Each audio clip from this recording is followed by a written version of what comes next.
ఇప్పుడు ఇంటి బయట గతంలో నేను వచ్చినప్పుడు చూసి ఎప్పుడు జనం ఉండేవారు. ఇప్పుడు చూస్తే పాపం ఈగలు వాలుతున్నాయి. ఎవరు ఒక నరమానవుడు లేడు కింద అసలకి. పైన మీరున్నారు. హ్మ్. సాధారణంగా ఎక్కడైనా జరిగేదేనండి. ఆ! ప్రతిపక్షంలో ఉన్నప్పుడేమో జనాలు ఉండరు. ఆ! మనం లీడింగ్‌లో ఉన్నప్పుడు జనాలుంటారు, సమస్యలుంటాయి. అధికారంలో ఉన్న, ప్రతిపక్షంలో ఉన్న ఆ నలుగురు అనేది మనకెప్పుడు ఉండాలి.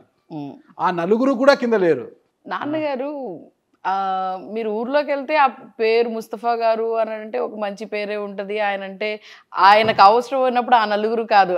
నాకు తెలిసి 100 మందైనా, 200 ఆ! మందైనా వస్తారు. ఓకే. ఇబ్బందేం లేదు. ఇప్పుడు ఆయన సిద్ధాంతం ఒకటే నాన్నగారు ఎప్పుడనేది. రాజకీయం ఉన్నా లేకపోయినా గూడా మనవంతుడు మనం నిలబడాలి, చేయాలి అనంటే మనం ఏదో ఒకటి చేయాలి. 2024 ఎన్నికలకు ముందు నాన్నగారి శకం అయిపోయిందింకా. ముస్తఫా గారి శకం అయిపోయి మీ శకం ఆయన వారసురాలుగా మీరొచ్చి టికెట్ తీసుకున్నారు. ఇక్కడ మాట్లాడాల్సింది మీ గురించి. అవునా? మీకోసం ఓ నలుగురు గూడా లేరే ఇక్కడ అనేసి. అలా ఏం లేదండి. ఆ! అవసరమైనప్పుడు ఖచ్చితంగా అందరూ వస్తారు. ఆ! కానీ ఏంటంటే ప్రతి ఒక్కళ్ళని గూడా వాళ్ళ కాళ్ళ మీద వాళ్ళు నించునే విధంగా ఉద్యోగాలు గానీ, లేకపోతే వ్యాపారాలు గానీ ఏం చేసుకోమని చెప్తాం. ఎప్పుడైనా పార్టీ కార్యక్రమాలు గానీ, లేకపోతే ఏదైనా అందరం కలిసికట్టుగా ఉన్నప్పుడు ఒకే చోట ఉంటాం. ఇబ్బందేం లేదు.